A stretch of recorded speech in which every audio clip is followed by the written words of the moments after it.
Hello and नमस्ते, welcome my YouTube channel. आज म देखाउँदैछु बेङ्गलोरको मकर सङ्क्रान्ति।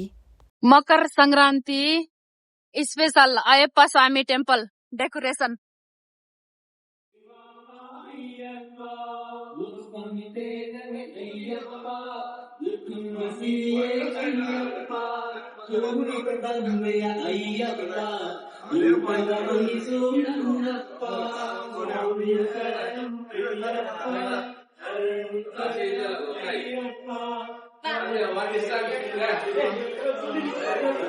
हमारे पंडित जी उधर है।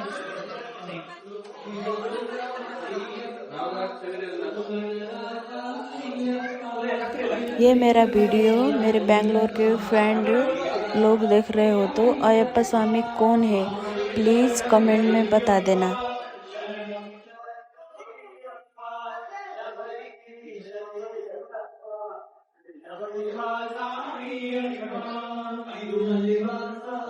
गणेश जी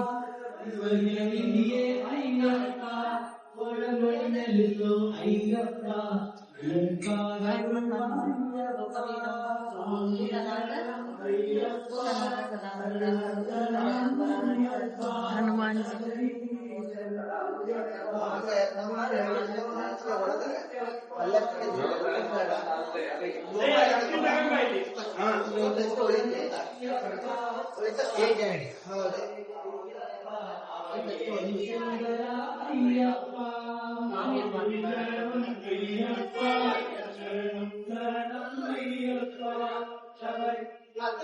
इधर से बाहर का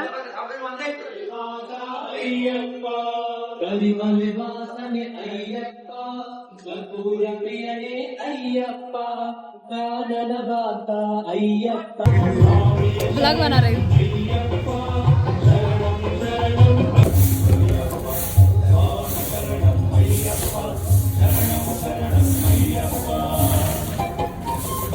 रंगोली डालना अभी रंगोली हुन्छ एकदम स्पेशल। यता हामीले रंगोली बनाउनलाई क्लियर गरिसके। अब म आन्टीलाई हेल्प गर्छु रंगोली बनाउन। कितना अच्छा डेकोरेशन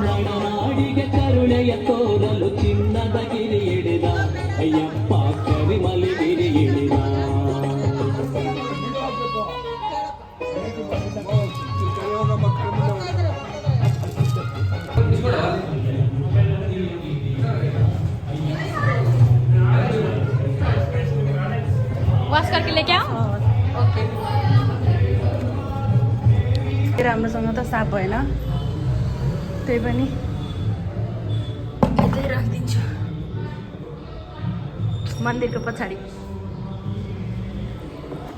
यति धेरै खुसी लाग्छ मलाई भगवानको सेवा गर्न पायो भने, यसरी मन्दिरमा काम गर्न पायो भने यति धेरै खुसी लाग्छ।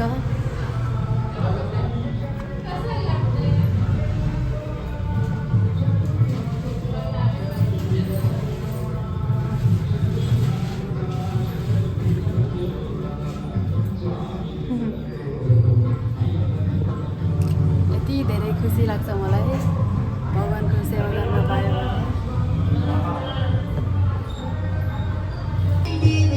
रंगोली हाल्नको लागि रेडी भइरहेछ।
तर त्यो मन्दिरभित्रको भगवान्ले त मलाई चिन्छन्, भगवान्ले त मेरो भाषा बुझ्छन्। मन्दिर उनीहरूको भए पनि भगवान् त हामी सबैको हो नि जस्तो लाग्छ मलाई। अनि म यसरी रङ्गोलीको मात्रै भिडियो बनाउँदै थिएँ अगाडिदेखि।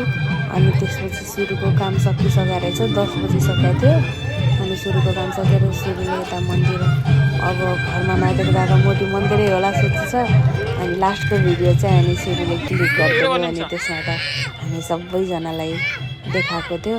मलाई यसरी मन्दिरमा आएर सेवा गर्दा एकदम खुसी मिल्छ के। यो अग्नि भइहाल्यो, जस्तो हाम्रो नेपालमा मुढाको आगो ताप्छु नि हामीहरू माघीमा, त्यस्तै। अनि लास्टमा म रङ्गोलीमा कलर भर्दै थिएँ। उनीहरूले मलाई चिन्दैनन् होइन, यताको मान्छेले कन्नडा भाषा बोल्छन्, हिन्दी पनि बोल्दैनन्। अलिअलि हिन्दी त म बुझ्थेँ। म नेपाली बोल्छु, यिनीहरूले नेपाली बुझ्दैनन्। यिनीहरूको भाषा म बुझ्दैन, मेरो भाषा यिनीहरूले बुझ्दैनन्। यिनीहरूले मलाई चिन्दैनन्, म यिनीहरूलाई चिन्दैन। तर पनि भगवान्ले त मलाई चिन्छन्, भगवान्ले त मेरो भाषा बुझ्छन् जस्तो लाग्छ के।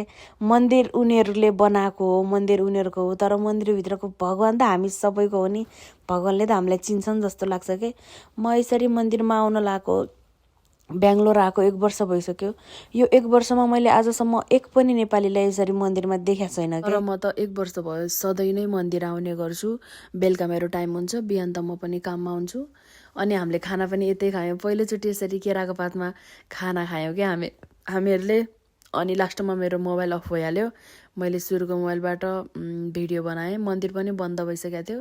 भोलि एकदमै राम्रो तरिकाले, भव्य तरिकाले यता मकर सङ्क्रान्ति हुनेवाला छ। मेरो भिडियो भोलिको पनि भिडियो हेर्नुहोला, म भोलिको पनि भिडियो पोस्ट गर्नेछु। थ्याङ्क यू सो मच मेरो लास्टसम्म भिडियो हेरिदिनु भएकोमा। अनि सबैजनालाई ह्याप्पी मकर सङ्क्रान्ति, राम्रोसँग माघे मनाउनु होला। परदेशी जिन्दगी यस्तै हो, मेरो त दुःखमा होस्, सुखमा होस्, एक्लोपनमा होस्, चाडपर्वमा होस्, जे पनि कुरामा मेरो साथी भनेकै मन्दिर हो। Okay, by by.